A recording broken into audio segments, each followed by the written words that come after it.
This week on This American Dice, when one of the biggest, most corrupt cities in the Emerald Empire loses its imperial magistrate, 4 new appointees are given the job with the hopes that they can keep the Emperor's justice, maintain order, and find out who murdered their predecessor. All without succumbing to the temptation of Ryoko Owari, the City of Lies. One of the largest cities, by some estimates the second largest city in the Empire, is a city named Ryoko Owari. And Ryoko Owari has a lot of names. One of the names is the City of Green Walls, and it comes from the green, kind of like limestone-y walls that surround certain parts of the city. And I'd say as we begin this TV show or movie, whichever we're doing, I like to think like, you remember back in the 90s they would do miniseries. I'd like to think of this as a miniseries, perhaps, rather than a movie or a long show. Or maybe it's a Netflix show where they're like, we're not going to get another season. Like they know from the start. They're not planning it. So, get ready for all of your characters to die. We see a city on a lush river surrounded by miles of fields of red poppies. Immediately around the city are green limestone walls. The camera swoops down to one of the main roads headed north to the city, Mountain Goblin's Rest Road, and on it is a group of traveling monks. The monks, singing and praying as they go along, are met by peasants from villages along the way, and the poor farmers and laborers of the countryside offer them the meager alms they can in exchange for prayers to the fortunes and other spirits. Ahead of the monks, the camera flies towards Ryoko Owari Toshi, over its green walls and into the noble quarter. Beautiful, well-maintained, and for the most part traditional Japanese-style homes and buildings line clean streets guarded occasionally by soldiers in proper armor and red-plumed helmets. The largest and most dominant structure of the noble quarter is the Shosuro Palace, a many-storied castle, the base of which stands as a mighty fort, and the top of which is an elegant traditional Rokugan palace. We also see a single-story complex that surrounds a graceful garden, the magistrate's residence, that sits presently idle. We pass over the north wall of the noble quarter and head into the temple quarter, where we are greeted first by the glittering white limestone of the Temple of Amaterasu, the sun goddess, with its golden, shining sun sphere atop a 70-foot pole. We also see the Temple of Daikoku, the fortune of wealth, with its more steeped architecture, and of course, the more than 20-foot tall golden statue of Daikoku himself that can be seen scattering rice as a symbol of wealth and luck. The camera turns to the west, and we move to the merchant quarter. It quickly becomes clear that this is indeed one of the largest and busiest cities in the empire, as the streets clog with vendors and customers selling and buying things from cloth to tea to pottery and sake to horses and noodles. We zip past crowded intersections to a dock from which porters are loading and unloading goods from a boat, and soon follow another small craft across the Bay of Drowned Honor to the fisherman's quarter. As its name suggests, we see plenty of small fishing boats being unloaded at the docks, but here the streets are much dirtier and the buildings much more run down. A group of neighborhood toughs confronts another group of men in front of a sake house as a quarrel and then a fistfight breaks out. The camera continues south as we quickly pass over the flat and generally featureless leatherworkers' quarter, the home of the Hida, the untouchables that make their living dealing with dead flesh, garbage, torture, and human waste. Shunned by Rokugan society, their section of the city actually sits outside the green limestone walls. With a swift motion, the camera pans southeast to see a gondola-esque craft ferrying a man in a basket hat to a lantern-lit island. We approach the licensed quarter, Teardrop Island, home of sake and geisha houses, which seems far more calm than any of the other quarters in the city in its soft, twilight glow of hanging lanterns. We see a man in a basket hat approach an open door as he's beckoned in by a beautiful geisha, and once inside, he removes his basket hat, exposing that he was one of the traveling monks from the beginning. Closing the door behind him, the geisha looks at the camera and mouths, "Secrets." The 2 polite names for Ryoko Owari Toshi include the City of Green Walls, as well as the City of Stories, the idea being that everyone here has a story to tell about their experience in this bustling, busy metropolis. But outside of polite conversations, Ryoko Owari is just as commonly referred to as a different translation of stories. And it says City of Lies. Executive producer Jeremy Netflix, or Jessica HBO. let's introduce our cast for just a minute here. Okay. I'm Branden, and I play Ishi. I'm Andrew. I'm playing Yugare. Toan, I'm playing Kakita Aji. I'm David playing Bayushi Taiyo. I'm Austin. I'll be playing the scenery. Before we keep going, just a funny little story about me from high school and the Ada. Or ETA. ETA. Estimated time of arrival. Nailed it. So when I played this game a lot in high school and thought about it constantly, and people would write ETA on something, I immediately thought of this and did not think of estimated time of arrival, and had to translate it in my head to be, oh, this is when my pizza's going to arrive. Yes. Those discussing people. I was like, you'll do what to my pizza? The toppings? Hand tossed. No, not on your life. But so, Brown is a shot. Yeah. It's your pizza morning. Yeah. Ryoko Owari, stuff you already definitely know. Taiyo. You are a Scorpion, so you probably know a little bit more. There's a ton of stuff in these books. In these books, some of it's super cool. You guys will get these exact things in character in a moment. If you want to look at it now, I'm not upset about it, but you'll get them in character in a moment. Ryoko Owari is one of the bigger cities in Rokugan. I heard it was the second one. So some would argue it's the second largest. It is the producer of the capital, I guess. Yeah, it is known for lots of stuff, including sake production, pottery, that kind of stuff. But it's known for two other things. One of these things is vice. It's known for it's basically known as sin. It's basically the Sin City of Rokugan, and all of you can look out as you arrived here, and it is surrounded for acres and acres and acres with poppy fields. Yeah, so that's one of the things that you see kind of all over the place, is all these poppy fields. And opium is like a big Opium is derived from poppies. Jason the Dragon. Is it like legal? So we can get into some of that if we want to, but basically, like, there's no attempt to hide that. From what you understand, like, it is legal, or at least it is allowed, and there's nobody out there being like, these get rid of all these poppies. You know, just being a Scorpion, that it's run by the Shosuro family. I know them. They're one of the families in this. I see them. If you guys want to give us kind of an image as the audience watching this mini-series, which is on like early HBO, so we can get real down and dirty on this stuff if you want to, but it's also on like HBO when they were like, should this be a thing? Should HBO be a thing? Fraggle Rock's on. We played directly before Fraggle. Yeah, this is very weird. It's very weird. Whoever set up this, Jessica HBO, founder of HBO, was there were some things that she didn't quite have a handle on, at least early on in the network's Maybe just if history. It's on so late that if you woke up an hour early for Saturday morning cartoons, You'd be like, Mom, the pipes those people have are funny looking. So where is the water that isn't disgusting? So, I'd say the river flows this. Does it flow that way? I mean, this is all docks. Yeah. And is this all the dirty side? Is that So what you said? this area is the leather workers' quarter. Oh, that's good. Mm-hmm. But at the same time, this area is very, very nice. Oh, okay. So I'm there. Can we live there? What's up? Well, you guys will live here, so you.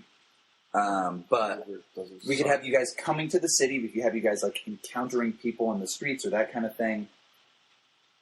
Just to give us kind of like a very, very quick glimpse as to who you are. Right. Well, I like to go over here. Okay, so the license quarter is the kind of place where you would go and like go to a geisha house or a fancy sake house. Well, I'm not looking for the entertainment factor that a lot of people enjoy. They keep it nice over there. It looks clean. It looks good. It's very pristine. Maybe. It's the nicest place I could find.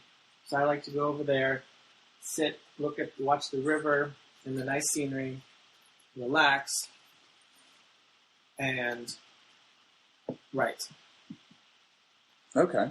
And unfortunately, I've been saddled with a personal servant who just follows me around. And I keep having to send him off on errands to get rid of him. And I'm writing with a golden pen. So I bring my little ink bowl, and I've got a golden pen. It's a family heirloom.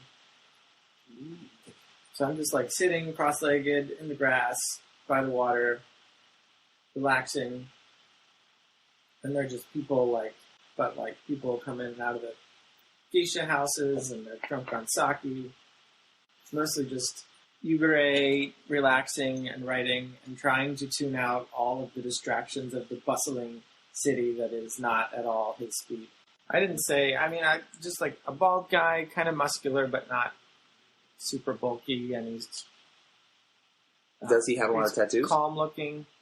I like the idea of tattoos. I don't know if that's super a monk thing or not. Well, no, you can just have a regular tattoo. Well, I don't know how you do tattoos really at all, but especially a long time ago. Basically the same way that they do it now. Pretty much now, but just less needles. With more hepatitis. I like the idea that his pen on the other side is like a tattoo needle. Sure. But it's all gold. Maybe you have to swap out like a tip or something. That sounds good. I don't know how it works, but so I've got that, and so yeah, I do have like artistic tattoos of my family and stuff. Cool. Like family insignias. Are we already magistrates? We've been magistrates? You're getting your assignment right now, so you could be coming into the city. You could already have kind of been in the city for a day or that kind of thing. You could be en route to the city as we kind of run into. We're already magistrates before. That's up to you. If you had like another assignment, or this could be day one on the job. I think so. HBO style. These two ladies that are in bed sweaty. They're like, oh, it was crazy girl sex, didn't they? That's a good cut from my scene. Yep, exactly the same. And one is like silver haired and one is black haired. And black hair, she gets up and there's this like older lady, like a 4-year-old woman who comes in, and puts all of these clothes on, lines her up, and then like does some makeup or something on her eyebrow. And that's the staff that I have, my handmaiden. And then she the last step is put this like mask that goes over it, like over her nose and the bottom of her mouth. She ties up her hair, looking at the top mouth thing. And it's like, oh, now this looks like a man. Okay. And she goes and like starts walking out of the door, and then like, stops for a second. Oh no, got some. And runs back and like just takes the mask off impetuously and just kisses that woman again. And she has the swords tucked into her daisho. Ooh, your mask. What color is it? I think it's the standard like black red. Okay. And then is it? And I don't know if others are familiar with this term. Do you remember when Bugs Bunny would dress up like a sexy Arabian princess and we would all get boners as kids? I don't remember the final bit. Okay, sorry. I don't remember the boner part. That's the only part I do remember. But that like kind of like draped mask as opposed to like one tight to the face. No, I think it's tight to the face. Okay. I was trying to think. I think draped mask is military. Yeah, I think it's like the brother's mask. I want to say almost surgery. Yeah, like that area. Okay. And I feel like I'm not married to this yet, but I think the idea is it looks like just like a smiling, like terrifying, like Cheshire cat smile. All right, that is so it looks spooky. like that. That one young Justice lady. Cheshire. Yep, nailed it. I think her name was Alice in Wonderland. They just cut out here so you can see that her eyes are still out. Okay, so it does cover like pretty much her whole face, or just below. The Winter Soldier's mask, I guess, sort of. Okay, there you go. So the inverse of much superhero masks. Gotcha. Just the mouth is cut out. It's only the mask, or the mouth is covered. Gotcha. Cool. You see Ishi. He has been in the magistrate for a while now, as an expert in dealing with Shadowland incursions. Okay. And so he commands a small troop of around 6 men, and it just zooms in on him, like, marching through the streets, like, cutting a path through swaths of people on the way to are we going to the palace? Is that what it is to get our duties? So I think you guys are told that you're going to be meeting at, like, the magistrate's... Yeah. The magistrate residence. Okay. He's like, I don't know, he's a fairly large guy with a little bit of, like, black hair, and he has a piece of jade just tied on a rope around his neck. Mm-hmm. Okay. It's just him. How do people react to you in the crowd? Because and do you come just through the noble quarter, or do you come through the? Well, we definitely come through where, like, people are being shitty people. Okay. That is where it is easiest to sense the taint. Okay. That's not the Shadowlands taint. That's all right. just that guy's taint. Oh shit! So we maybe fucked up. Yeah. So maybe We you didn't guys. see this. Wait, can we take a moment to really bask in the first taint joke of this episode? The first taint.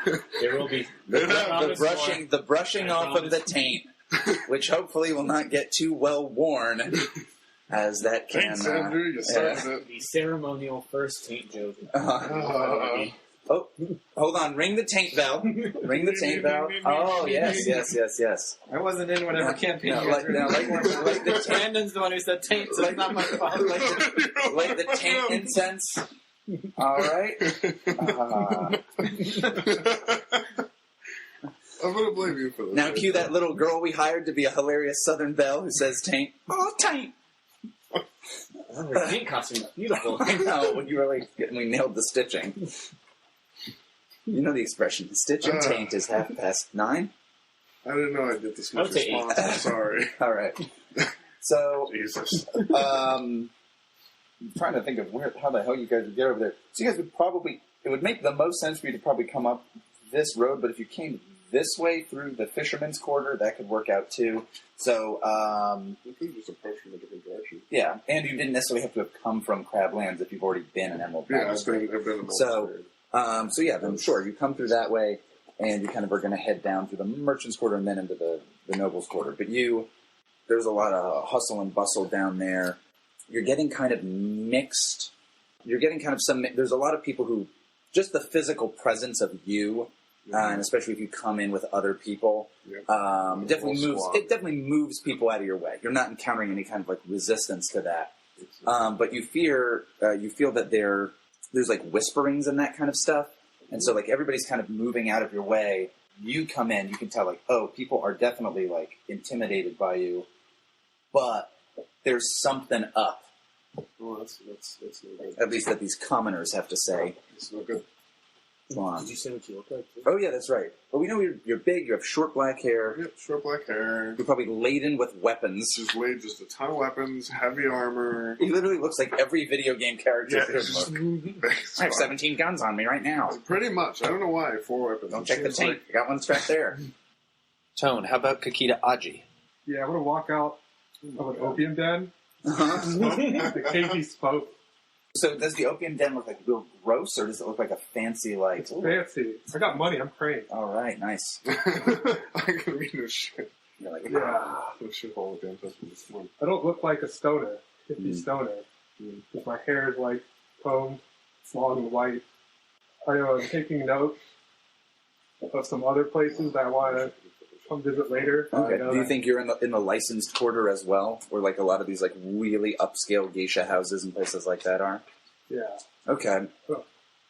Mentally marked places that I want to visit later, but I now have to go to the magistrate's residence. Okay. Oh, maybe. What if you're being woken up from like you had been smoking opium, so you're not showing up.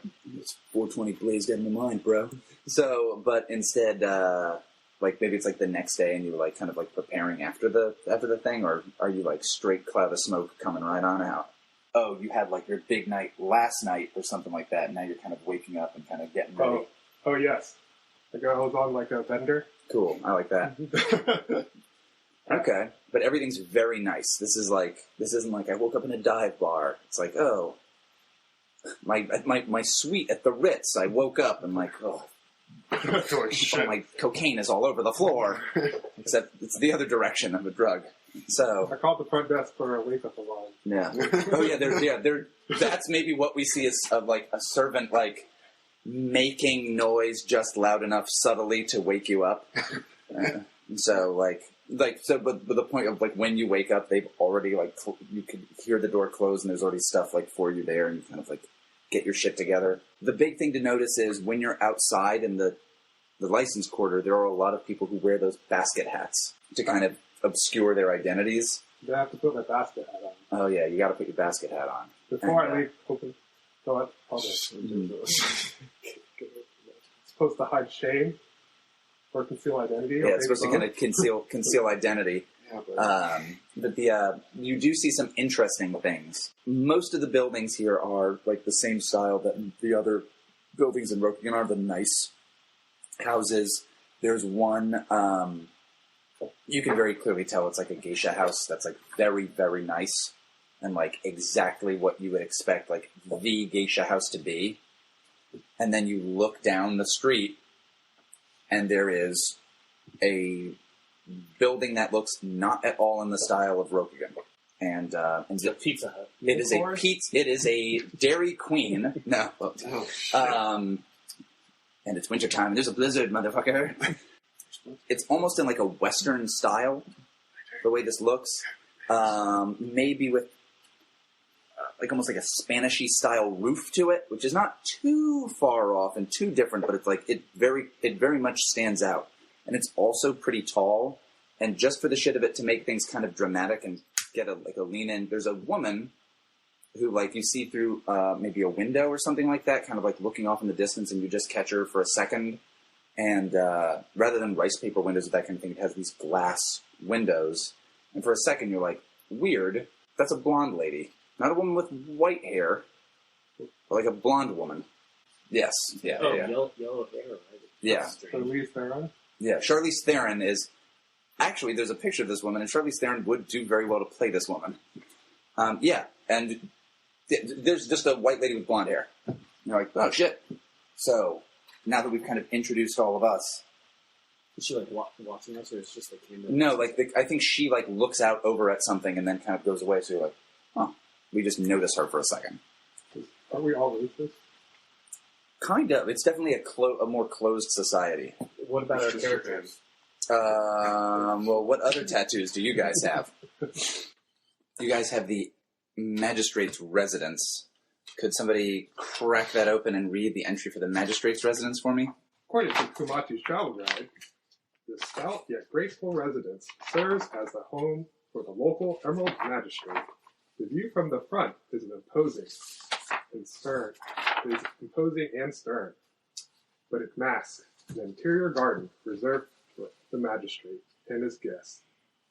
The business rooms are understandably plain and functional, but the lesser and greater interiors are said to be extremely comfortable and charming. Shigeko's dossier. You should find the magistrate residence to be adequate to your needs, at the very least. It is a large home, opulent by my standards, though other fans may have a different opinion. The palace can be reached in 9 minutes. The civil hall can be reached in 11 minutes. The gate of condensation. Condensation. The gate of condensation. It's pretty well. Condensation can be reached in 13 minutes. The Pious Gate in 14, and the Dragon's Gate in 11. The outside of this house it's kind of spacious, it's kind of big. It seems like it's both a house. It's almost like a yes, well, without a cat, what house is. But the it's kind of a complex. So you're kind of brought inside by a servant who says bows to you each as you show up. I don't assume you guys all bumble in together. But who, as you guys are brought in, you're brought into the garden to wait, because let's say it's a very nice spring day. What you see as you come through and come into this garden is, yeah, the place is pretty lush. It's pretty damn nice. And, like, a lot, the decorations and furnishings that you pass are pretty fancy looking. Being from the Crane clan, you might, like, encounter this pretty regularly. You do know that there are some conspicuously empty places where it's like, oh, there would normally be a thing here, and there is not. In the garden? In the house, as you just walk through like a room or two, and you're brought into the garden. I'm sure you're served tea as you kind of like hang around. The garden itself is very, very nice, but one of the biggest things that stands out is this very, very beautiful tree that has these like gorgeous red flowers that are like in bloom at the time. What kind of year is it? It is spring. So The tree's missing? no, the tree is there. It's beautiful. It's in bloom. It has beautiful red flowers. It's a tall, lacy tree with slender limbs, gracefully twined and twisted. In the spring, which it is now, it bursts forth with a profusion of bright red flowers. And the weird thing is, if any of you have like an eye for the aesthetic, it stands out and is like prominent without overbearing any of the other stuff. So it actually like works really, really like this is a very nice place. Very feng shui. Yes. And so perhaps this is the first time you guys are all in one room together. You kind of have a moment or two to acknowledge one another as you're waiting. Hello. Oh. So you say hi or so? How are you? How have you fared, Ishi? Good, Do Branden. we call him by your last name? Definitely done. Yeah, you guys probably don't know each other necessarily, but Well, I've seen He has Fate. seen me. oh, okay, yeah, so maybe you do He's know him. seen me in my life. You guys might not know each other's personal names, but at least just from your stereotypically, at least in L5R, you'd wear somewhere on you like a clan mon or even a family mon. So we would know like, oh, this guy's a crane, or even more specifically, we might know he's a Kakita. You might know that he's a crab. More specifically, we might know that he's a Hida. Like, you can probably figure it out. If you're like, no, I wouldn't do that. I'm just wearing regular old stuff. Like, that's fine too. No, I've got all kinds of Mon. Okay. I've got Dragonmon, Digimon, Pokemon. Oh, the whole crew is here. Oh, what's your family name? What's your family name? Hida. You should know, because he doesn't fit through the door for you. Yeah, I'm fucking huge. So they are known for being like Awesome. very large. So I'm Put too going much to flair into it. greet you as Hida. So, how are you? It's funny that you said How's hello your health? first. Oh, so you didn't say Ishi? Okay. It was a long travel, but I'm doing well, and you, Drake? So I don't know your last name, unless you got it like splayed on you or something. I've got a Mon. You can also just not be familiar with it too. You could be like, I know he's a dragon. He has dragons on him. Like you could go that far. Well, I'm going to cut off the conversation. Oh, you're just gonna walk Well, away after not- I'm like, and how are you? not- And you just Not cold, but rather than like be like, oh, I'm so and so, I'll just say I'm also doing well, and then just I'm done. it's fine by Ishi. Are we in the garden or in the... You're in the We're garden. in the garden. Okay. We're all in the So garden. you're theoretically waiting to be like brought into like a meeting room. Is the impression you probably have from these circumstances? Isn't it name Sama? Sir. Yeah, it's like yeah. So, sir, to a person of a higher stature, it would be Sama. You might say San. Well, Kakita-san. How do you find this garden? The tree really brings the senses together. It's like a certain rug I remember. I was noticing that too. Are you familiar with this particular plant? I believe this is the only tree in the whole city. It's very unique. I'm embarrassed to say that I haven't been looking out for trees, but I'll take your word for it. You should. Quite beautiful. There's not too many in the city. Is there? There are definitely trees. There's perhaps you might mean that, and there's none so beautiful as this tree. I'm surprised that you could recognize this beauty. I'm not sure what you mean. The crane and scorpion are both known for appreciating beauty when they found it. But beauty is subjective. But you don't know whether you always tell the truth, do you? I don't know what you're trying to imply. I don't really like it. Perhaps you should continue looking for trees instead of betrayers. To hear like that, I apologize if I offend you. Just being that there's always two ways to interpret something. People shake hands in this world. No, probably just bow to one another. Or just bow? Mm-hmm. All right. You might, and the crab are also known for being like not super keen on etiquette and that kind of stuff, just because it's like they're gruff characters out on the frontier. That's why Yeah. you pinch them. Why would you say gruff when you could just say crabby? But yeah, no, you probably wouldn't shake hands. You'd probably like bow to one another or just like nod your head even. I'm not going to bow, but I'm going to go up and say, Are we always like slightly hostile to each other? You can be. just a little bit. Taiyo, I have been meaning to meet you for such a long time. I've followed your exploits for many years. And I'm like, really looking at you. Oh, is that the case? Well, I've just arrived in the city recently. Didn't know my name spread so far. Of course, you did so well at I think a tournament. Yeah, I don't know. I heard stories of you in a battle. Do you remember anything about said battle? I'm asking you for a story about it. I feel I'm definitely looking you over and trying to see your intentions now. Ooh, okay. So, alright. So we've engaged some moves, it sounds like, with these guys. Okay, so you're trying to... Are you trying to have an effect on him? Is that what you were going for as well? Yeah. No, I don't... From the moment he walked in the room, the way he carried himself, he doesn't seem like a warrior. Ooh, so it seems like you both are just trying to do the same move, actually. It doesn't seem to scope out the other person's right, and I'm trying spot here. Trying the easy move where you're like, oh, I know a thing. I wonder if he knows this thing that he should know. Okay, cool. Do you have more than one of those? Do we have more than one of those basic move sheets? Or no? There's an advanced move sheet that is almost exactly the same. It's true. It does have the same basic stuff. All right. So I think you roll sagacious, right? I was like this close to asking Sagacious. It's fine. We'll print out more later.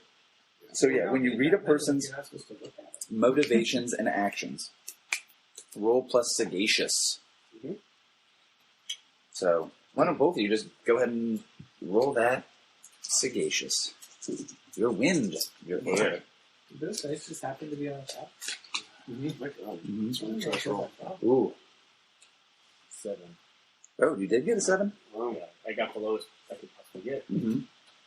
I got 5, but I only rolled a 3. That's not bad for a crab, especially. Oh, Really good those sagaciousness. Really? Sagacity. Yes, you do. Oh, so you both get experience? Yeah, because we have insight on each other. Oh, okay, very nice. That makes sense. All right, so your experience is... Okay. So, on a 7 and 9, you can hold one of these options, and you probably remember them. They're the same as the Apollo School things. Yeah, I'm probably just going to go with something that still seems off about him, but for now, I'm not sure.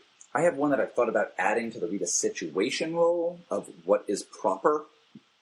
That makes sense. That I feel makes sense in this, but I feel like you can just turn one of the other questions into that, basically, rather than me saying... Yeah, but here's still, an extra it's a one good thing to be like, okay, this is a question you can and should be able to ask him. How can I get your character to trust me? Prove yourself in battle. That is 100% how you need to do it. That's cool.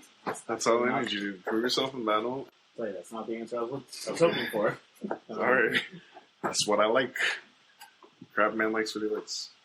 What can I say? They call me the Crab Man. Crabman, for short. The name's Cross Station. So you're thinking, this battle? Yeah, but like I don't really glean anything from it, so you can kind of just BS your way through it, and I'll be like, oh, okay. Oh, no, yeah. He's going to say, there's no lying here. We don't have to waste time telling stories. Now that we're working together, I'm sure you'll see my prowess in the future as we work together. Wonderful. That sounds excellent. I'm sure we can come to be very loyal and trusting allies. I would hope none less. As you guys are kind of having this conversation, a man in his 40s, maybe later 40s, comes out. He's got he's got the top knot. He's wearing Phoenix Clan colored robes. Is that red and white? It's red and white, or red and kind of like sometimes a gold is utilized, but very much like fire-esque colors. So, but it's like a brighter red usually, so like red and orange or red and gold, like that kind of thing. He kind of comes out, and he's wearing like fairly nice clothes, but not like flashy clothes. He's with this daisho on. He is a little overweight, like a little pudgy. He's not real fat. He's a little pudgy. He kind of like says hello to everybody. Welcome to the city of stories, gentlemen. So glad. I hope your journey bore you here well. Please follow. Come with me. You can see that he has if you guys are familiar with heraldry, like the Mons and that kind of stuff, he has the Asako family Mon, the families of the Phoenix Clan. But he has like pinned onto the equivalent of a lapel, the badge of the Emerald Magistrate. And it's also a little jade badge that's the shape of a chrysanthemum, which is like the imperial symbol. Could you real quick explain what that is? Is it just like the FBI? Yeah, they're the feds. Okay. So he is not just in this city, but they're all over the place. right. So, but they'll be assigned to a specific area. Jurisdiction. So right. So I am the federal agent assigned to this area. This is my jurisdiction. I'm responsible for enforcing federal laws in this jurisdiction. He's So- not the Emerald Magistrate, right? What's up? He's not the Emerald Magistrate. Well, you're not sure. Well, I think she should know. that sounds like a roll somebody could make to try to figure something out. Maybe you would know that. Read a It sounds like person? either read a situation. probably read a situation kind of a thing, and I could give you some more Person's information mind. about him. Look, this is I think it's read a emotions, person. You know motivations, and actions. he's an Emerald Magistrate. I'd say read a situation probably makes a little more sense. Oh, what is my enemy's true position? Or who's... Sure. Yeah, who's in control here? Yeah. What's the best way to escape? That's an 8. What's the deal with this chubby Phoenix person? Your question was, what's the deal with this guy? Yeah. All right, I'm going to answer who's in control here. So I'm going to answer that as who's in control here. So this guy is the one who's in control. Asako Anjo. Like, you've heard of this dude. You know he is an Emerald Magistrate. You know he is not the magistrate of this city. You are under the impression that the magistrate of this city is a guy named who's from a vassal family of your family. So you guys are probably you're from the same general family. You know I'm the deal. thinking Emerald Champion. He's not Doji Setsume, the Emerald Champion. So the Emerald Champion is like the Attorney General, but like warrior Attorney General. He's like a deputy. You got So- jury excuse me. So this guy is an Emerald Magistrate, and you can tell that from the badge. He seems to be the one in control here, though that seems incredibly temporary. He invites you into kind of a meeting room, also very nice. Some of the other rooms, the one or two other rooms that you go through, while the outside of the place is a tall, stark building that's with stout doors and windows that are heavily shuttered, walls made of heavy stone. The inside, as you go from the garden into another room, you go through one area that seems like, oh, how incredibly nice. There are these like kind of lacquered screens and tapestries, and then you get into this room where he's going to have this meeting, and it seems much more austere, very simple room. And you kind of like sit down, and again, I think he offers you guys like tea or sake, and that people come out and they'll kind of like serve you whatever you want. Like some servants show up and they'll do that on like the little tables that you can kind of sit on. And I'll say that this guy kind of like small talks with you for a little while. Like, oh, how was the journey on this? He seems fairly knowledgeable also, like about the countryside. Almost imagine someone who knows the area, knows the general lay of the land well enough to be like, oh, how was I-4 when you showed up? Like, blah, blah, blah. How was the traffic on that road? Like, oh, "Oh, is it hot down there in such and such place?" Not too many bandits, I hope. So, but yeah, he might ask you like from like your family's land, or if like you were from a particular place. Does he introduce himself? Yes, he introduces. Have I not done that actually? Anjo Talks Asako. about it from. Oh, that's right. I know. I apologize. Yes, he does introduce himself as Asako Anjo, Anjo, and so Asako Anjo seems to be pretty friendly, but he also seems to kind of be maybe moving through this kind of quickly. Like he's got some other stuff he's got to talk about with you guys, and he's like, "It's with great honor, as you know." And I'll say all of you knew you were getting this post already, and he's like, "It's with great honor that I congratulate you on your appointment to the position of Emerald Magistrate here in Ryoko Owari Toshi." I'm honored to serve the Emperor. He's like, it is indeed what we all aspire to do with honor and dignity. I hope it's not forward of me to say, but why would there be 4 vacancies? Well, the Emerald Champion, Doji Satsume-sama, and the Emerald Champion, again, is like the head of the FBI would be like a lower position, I feel. Like I said, like the Attorney General, like the top internal law enforcement officer, but also like if we're in a society where everyone's also kind of in the military. Mm-hmm. So, Well, they could always guard the Emperor. yeah, the Emerald Champion's like, is not only in charge of like the Emerald Magistrates, the Emerald Legions, but also is like theoretically the Emperor's bodyguard, kind of to a certain degree, but not like always standing there with him all the time, or her. And it has been female emperors or empresses, but they and pry.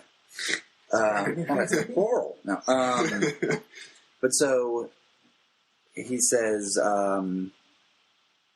my job has been to deliver these to you, and he kind of like does that, and servants bring these out, these dossiers out, and to make sure that to tend to the city while awaiting your arrival. A lot of my job is to give you this dossier. Mm-hmm. Did And, you ask the question of why there were 4 vacancies? He basically said 4 of you have been appointed. Okay. So you're not the ones who chose us?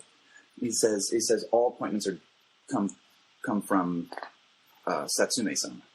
You want the Emerald Champion? Yes, so he's the Emerald Champion. Why would you choose us?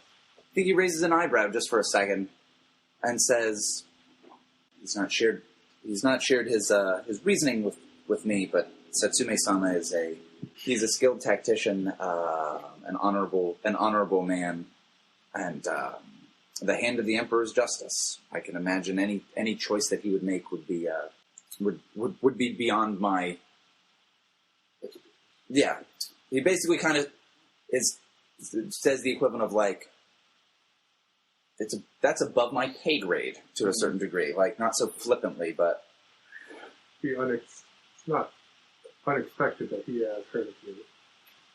And Kitchen. my Culinary exploits?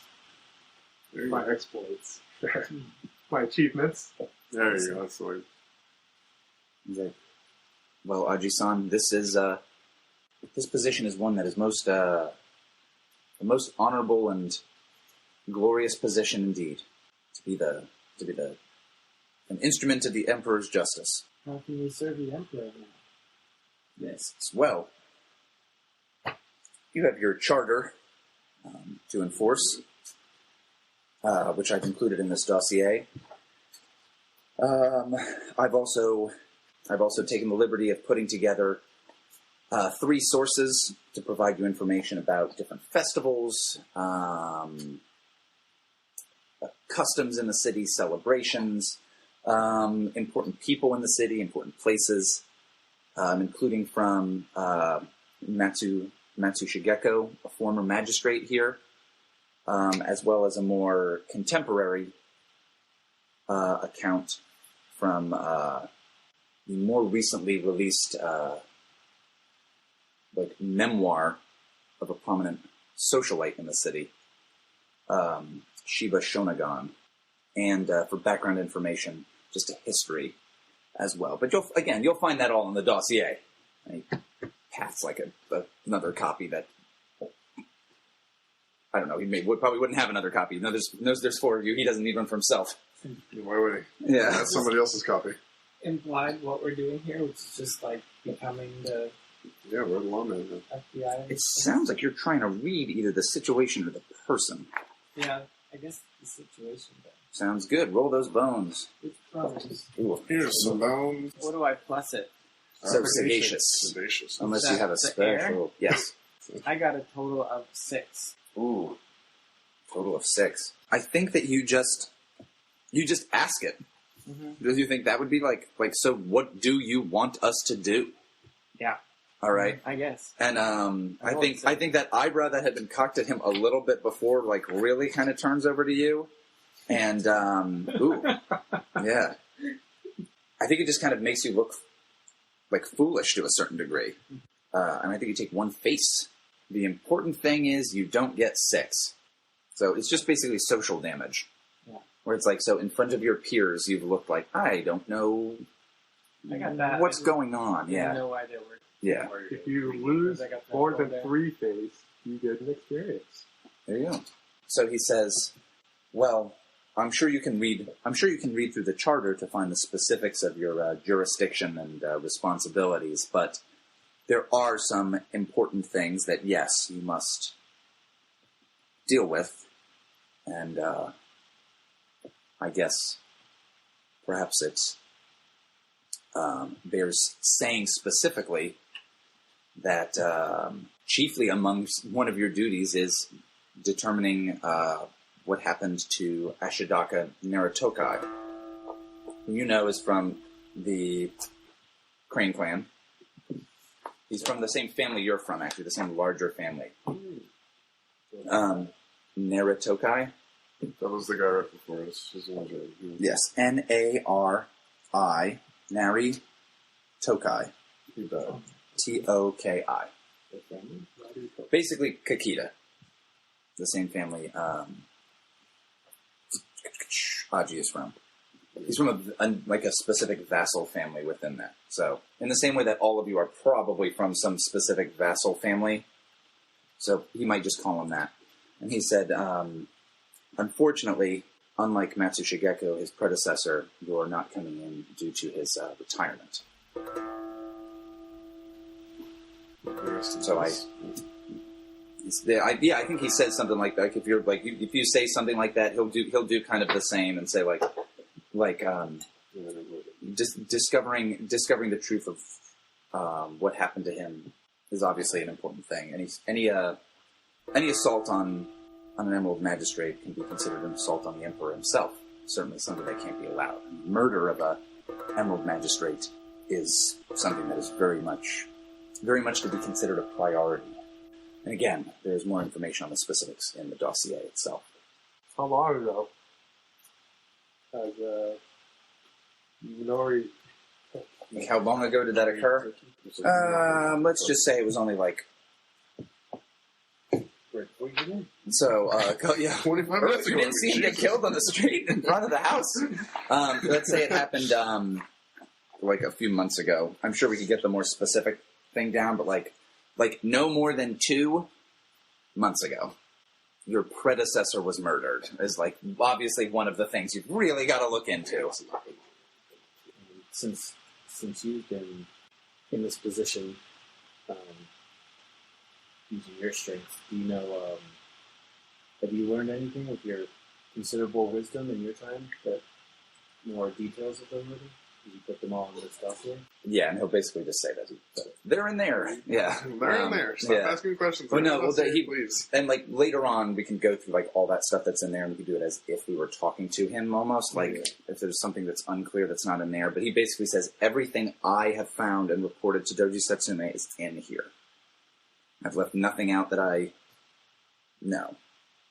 Basically, in the time that has gone on, I've provided you with materials that I find are most relevant to explain in the city. So, like, whatever gap you have, like, that he witnessed, he basically says this dossier will provide you with that information. And then, so, normally a city would have one of them, but since he was killed, maybe now there's 4, or is that Yes. a normal thing?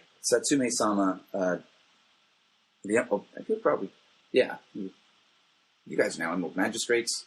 Satsume-sama, the champion, you might say, has decided that given the death of Naratokai-san, that it's perhaps best to have more than one person in this post.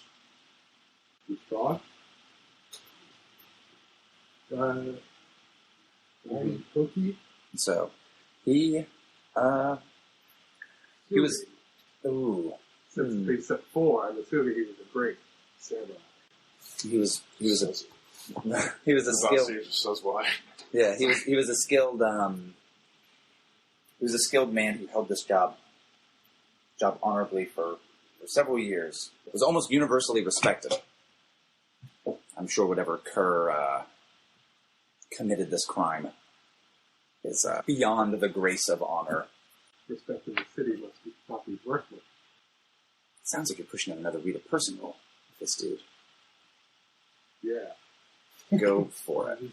Because you didn't do a read a person, you did a read a situation. So yeah, go ahead and do a read a person. Same role basically. That's a 6. Oh, that's smart. Right All there. right. So. You don't have any bonus to your sagacious? No. Oh, All right. okay, interesting. All right, so yeah, he I'm bold, not wise. he basically says, I think maybe other people can feel that he kind of like pushes past this and kind of changes the subject. He almost ignores it. Kind of, or basically like, we kind of almost got to get to something else. And he says, I'll be corresponding with you periodically as at least in the beginning, as a go-between. I wanted to establish a point person for contact. Basically, while I know some information about you, speaking to a person is perhaps the best way for that. So, here's what I propose. While you are on watch, imagine yourself. You notice a visitor from another clan wandering your lord's estate, lost. Do you offer your assistance, or do you maintain your vigil? If you're on watch, what else would you do? You're watching for these specific instances. The change of the environment. You have to go talk. The guy approaching us? This is a lost friendly guy, right? There's another one. Is this a hypothetical being presented by an NPC? Yep. Welcome to your new life. Yep. Yeah. So this is a role-playing game within a role-playing game. Yes. Oh, is the answer to that. shit. So, while on watch, you notice a visitor from another clan wandering your lord's estates. Lost. Do you offer your assistance, or do you maintain your vigil? Yeah. So, my response, which is Taiyo's response, would be, isn't the purpose of a watch to watch for changes in the environment? Of course, I would go see who this person was. That's the entire point of a watch, isn't it? The visitor is no danger compared to the threats of the exterior, so I would maintain my vigil. Does he dress like a noble? That's all the information he has for you. This is an NPC asking you a Yeah. hypothetical. Like, this is like not even. Oh. This is extra not real. Oh. That's not real. I'll say- This is- What would you do? I'll say that this kind of happens, and this connects back to our previous thing. So, I'll say like he like looks at you for a moment, and then he looks over to him. Yugare has an answer that a stone I love dragons. a stone may not be the same as an air, or as the air, but that doesn't mean that two options presented as separate are necessarily so. Why must you abandon your watch in order to aid the guest? That's called Tobiyashi Noru. Is that what that is? During battle, your clan is winning, but you see a kinsman fall.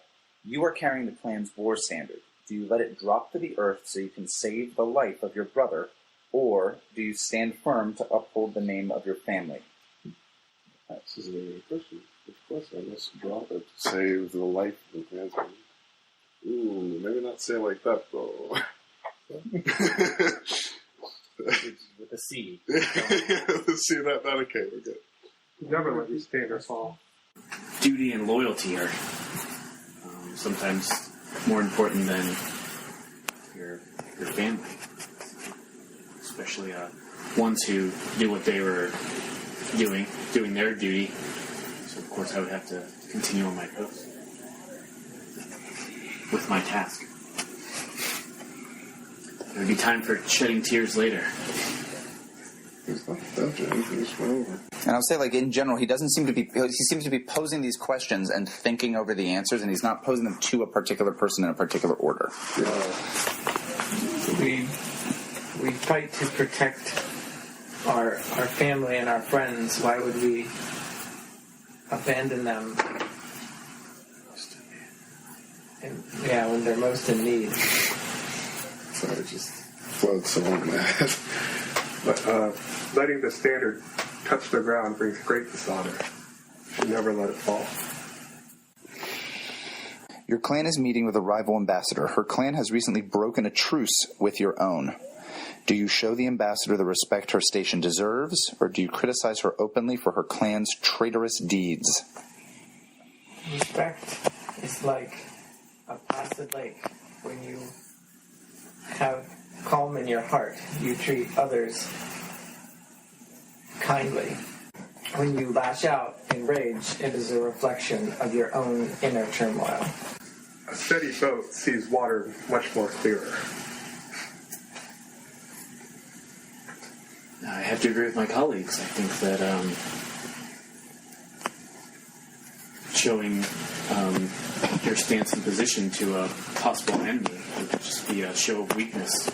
You have to remain strong and stoic in order to, at the end of the day, defeat this obstacle. The option is openly ridicule her for traitorous behavior, for clan's traitorous behavior. I'm not sure the word. Probably that, because one is akin to the clan, and though she may be an ambassador, she's still a traitor at heart. Your father is slain in an unjust duel. On your deathbed, you swear that you will see that he is avenged. You later learn that your enemy is accused of a crime that you know he did not commit. Do you step forward with testimony so he will be freed, or fulfill your vow by allowing him to be executed? Sometimes inaction is the best weapon.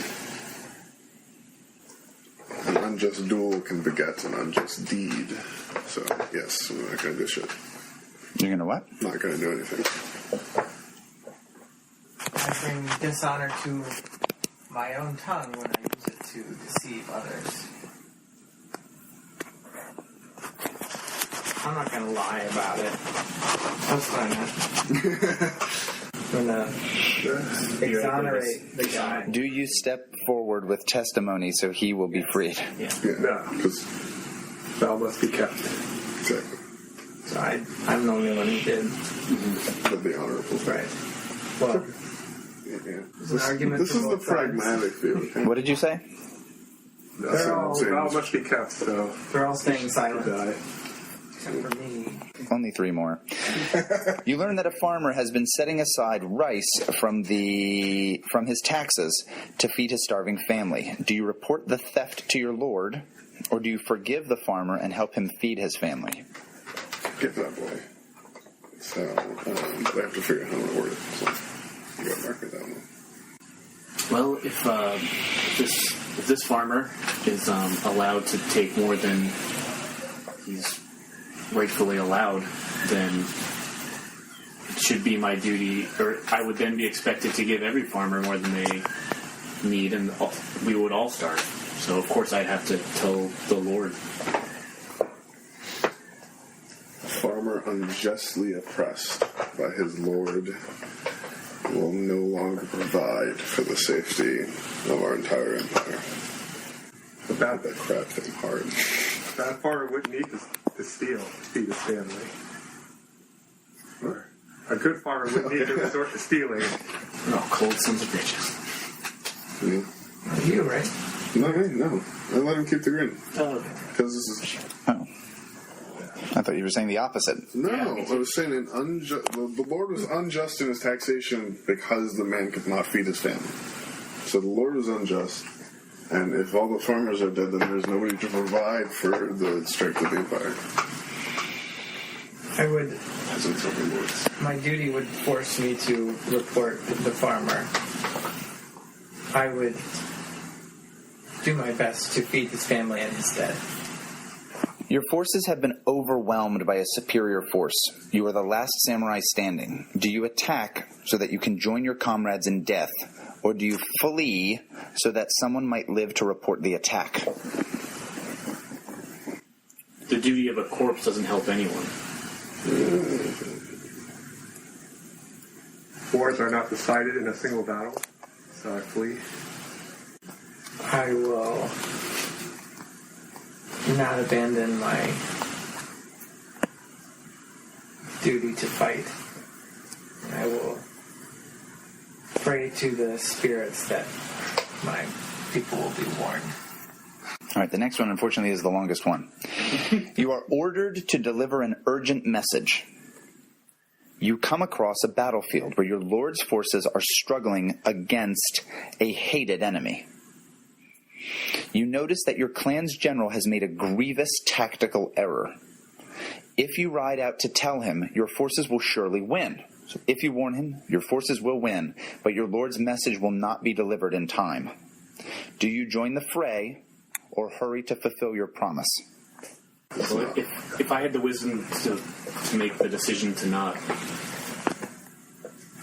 deliver that message or not, then I would have been in the position to give it to someone else. So of course I'm going to deliver the message like I was told. The clan takes utmost importance over a local lord. Yeah, join the fray. So I can see many of my clan's lives may be lost. It's not my place to deem the importance of the message I've been tasked to deliver. For all I know, more lives could be on the line than what is at stake before me. I think he pauses for several moments, and he has drinks some tea as I do some math. Is this from the Legend of the Five Rings Cosmo magazine? He pauses for kind of a long while and seems to be doing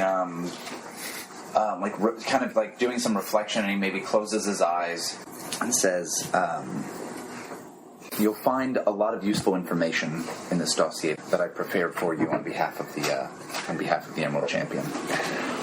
It covers additional threats to the city, as well as essentially the key information about Naritokai-sama's."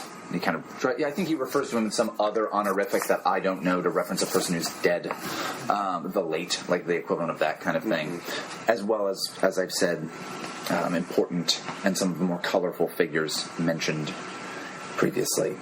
As a quick warning, which I mention in here as well, Shiba Shonagon's memoir entitled Memoirs of an Opium Eater contains some rather salacious information. And if any of you guys are like the kind of people that would be like, oh, I'm into literature, I'm in the know about what books are out, this book has come out recently and is very popular. So you may have been like, I have heard of this book. Interesting. You knew it took place in Ryoko Owari. You didn't know who wrote it. It was published anonymously, and this guy has revealed that to you. Basically, in the versions that have been published out to everybody, the names are... people are given pseudonyms. This has their actual names. So, just as a heads up. Unfortunately, I don't have, aside from files on threats that have been put together towards the back of the book, we don't have similar things from Naritokai-sama. from the magistrate just before you. He basically kind of like ties up the conversation and says, and Taiyo-san, if there's information you wish passed on to the Emerald Champion, or if I find any new information, I'll send it to you. And he basically says this in a way that's a more polite way of saying, like, I'll send it to you and to all of you. So basically, all of you will get this, but you are the point person. Which you won out by 1 point in that competition. Over whom? Over you. So Taiyo's not super excited about that, being someone who's impersonating a person. Yeah. Damn. I think that this guy kind of basically says, like, well, my things have been packed, essentially. And I leave you to your new house. And basically, there are some servants here. And the servants here are, like, maids and that kind of stuff. Like, maids, and there's a cook, and there's, like, other things. So that kind of stuff you don't need to worry about. The quarters here are beautiful, as wonderful as would be befitting your late clansman. You have this assignment. The city is in your hands. And this home is yours. So you won't be staying with us? And he's like, no, I'm afraid I must go to take care of some business in a nearby city, and then I'm off to my duties elsewhere. So he's basically like, I'm gonna go head out of here now. Yeah. If you guys had other questions for him, you could kind of like have that are like, I gotta talk to you right now. The odds are he's probably not getting on a horse and fucking galloping out of town. Mm-hmm. And he's got kind of a retinue of dudes with him who seem like you might have like seen them somewhere else, like seem like they're like other like scholars as well as just like regular servants. So he's got a crew of maybe like 6 or 7 people that go with him. Mm-hmm. Maybe one of them is a bodyguard, but a lot of them are just like probably people to put this fucking dossier together. Mm-hmm. That's why there's 2 copies. Yeah. I wanted this kind of introduction scene. The way that this proposes it is you guys arrive and this is just there. How big is this place? This place is big. Each of you can have like almost like like your own apartment within here, and it's pretty big. As well as there's probably like a similarly large area that's like a kitchen and the meeting room you were just in, and there's probably maybe like a waiting area where like other people would wait that weren't like absolutely scheduled as an appointment. Furthermore, a lot of your businesses can be done at the Civil Hall, which is a separate thing. So like you can meet people here and you have offices for it, but you also have like the offices in City Hall itself. So you have a family, and family you two don't, right? My family got murdered. Yeah, I mean, any longer. You're like a swinging bachelor, or? Yeah. Mine's all day. Married, single, widower, right? Do you watch your nephews? Or do they stay back there? I don't know if this makes sense, but I was thinking that my wife and kids and like niece and nephew or whatever and sister-in-law all still live at like the family house. So you're just here then by yourself. Right. Okay. Or like for some reason they have to stay there. Okay. So like part of the character is like he wishes he could like go back, but he has to do this job. So he can't go with his family. So then in that case, for you guys who for the most part are on your own in this, it's pretty spacious. Like you've got like an apartment to yourself, like for one person, it's a good sized apartment for yourself. And when you guys go into the private suites, they are opulent. They are really, really nice. Like I said, like lacquered screens. All of these things are like painted. There's these nice tapestries. Everything is gorgeous. I think over the course of the next few days, you start noticing that the space outside of my apartment gets nicer and nicer. Like a ton of decorations. Oh, you're just putting things outside? And then you get a glimpse inside and see that it's because it's all been taken out. Okay. Oh, I see. So you just moved everything out? Yeah. All right. Yeah. And like I said, there are some like empty spaces, and you can probably put that into those spots, and so that there's no so that soon enough there wouldn't be conspicuous emptiness, unless you don't care about that. Yeah, I don't care about that. Okay. Oh, maybe the servants do that. They're like, oh, they move things off to the side so it doesn't look like just somebody dumped all their stuff. Like, I hate you, Jerry. You cheated on me. I'm dumping all your shit in the yard. Like, not that kind of thing. Opulence too much. Yeah, that makes sense. There's still something significant that's supposed to be going on. This sounds like a roll, baby. This sounds like a roll. Yeah, that's 5. Poorly reading this situation. Yeah. Never mind. Get it there. I think you're like poking around at some of this stuff, examining one of these empty places. A servant takes one other thing off of the other, like another wall, and thus emptying another spot, is bringing it outside. Follow the servant. All right, and you kind of go outside, and there's like some other servants, like almost like a cart of some things. It's a very, very small cart, almost like rickshaw-esque size. And they're kind of like putting this in here, and there's one or two other things that they've placed in here along with certain packages.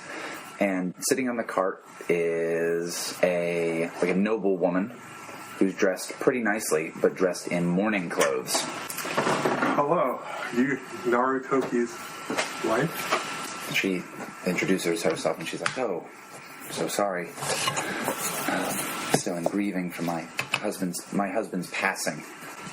Her name is Yoshino. Do you live here? Like, oh, I lived here with my husband when he was the magistrate, as you know. But I think what's going on is you can tell that you're like upsetting her, and I think that's like a thing of face damage.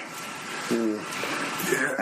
As you can tell, and maybe like some folks nearby like look over, and there's like a woman who just seems very upset, and if she was a PC, she'd probably also be taking some face damage, but she's also in mourning, so I think it's like more kosher for that to be happening with her.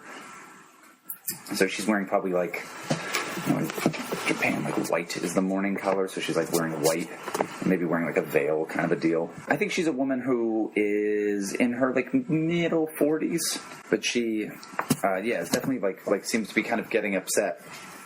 And she's like, these were some family heirlooms of I and my husband's. These are family items that I'm taking out of this place. Sorry, I apologize for this question, but is there anything of your late husband's, any item of your late husband's that I can have that will help me on the investigation of his murder? And she'll just, and I think that's when it was kind of building, and that's the thing, and that it's like you have his house. I think she'll just blast that out. Yeah, she'll tell you like you have his house, you have his position. Like, do you need a place to stay? Like, you find his. Are you homeless? And she says, "I'm fine." I think she kind of bids you adieu from this conversation. But it was like it seems like oh, I really upset that lady. Like I came off real extra. Yeah, real rough. That woman seems very upset. Did the late magistrate has his office been cleaned up? He has some files and other things that you can find there, but they will be redundant to what you have in this dossier. Yes, okay. I have one of these copies. Somebody's more than welcome to borrow to go through this stuff. It takes you guys like a day or two to kind of move in and officially be in. And kind of like on the first day where you guys are all there, you're all kind of officially like you're not coming and going and like hustling and bustling. An invitation arrives for you. 2 invitations arrive, in fact. So, one of them it's addressed to all of you. One of them is from the Unicorn Clan. What area is this?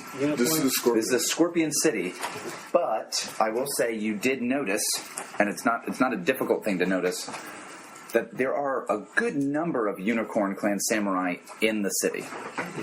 It's closer to Unicorn Lands, and It's a major trade hub, which the Unicorn are very involved in. So much so that in the Noble Quarter, apparently the kind of hub of the Unicorn stuff is this very big, very foreign-looking, almost like Agrabah-esque, minareted building that's that stands out substantially. Mm-hmm. So one is an invitation to dinner, to welcome you to the city. The other, from the Unicorn Clan, on behalf of the Unicorn Clan. The other is an invitation from the Shosuro family. So the people who are in the city? Right, the governor, Shosuro Hayubu, is from that family. Is that just to meet with him? That's both of them are for the same night. Oh, John Ritter. And they're kind of a welcome, a dinner function, like a dinner party to be invited to the city. You can only attend one? So they're all on the same night at the same time. Join us next time on This American Dice to hear the next episode of the new magistrates of Ryoko Owari, the City of Lies, and see what they do about the tearing loyalties of this city between the two major groups that have the most influence. City of Lies is Toan as Kakita Aji, Branden as Hida Ishi, David as Bayushi Taiyo, Andrew as Agasha Yugare, and Austin as your game master. The theme music for City of Lies is Mission of Danger by Lobo Loco.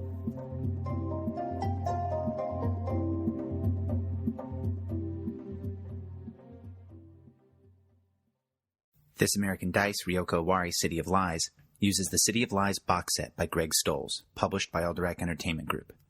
The mechanics used is a modified PBTA system by Brendan Taylor of Galileo Games. Join us next time for more This American Dice.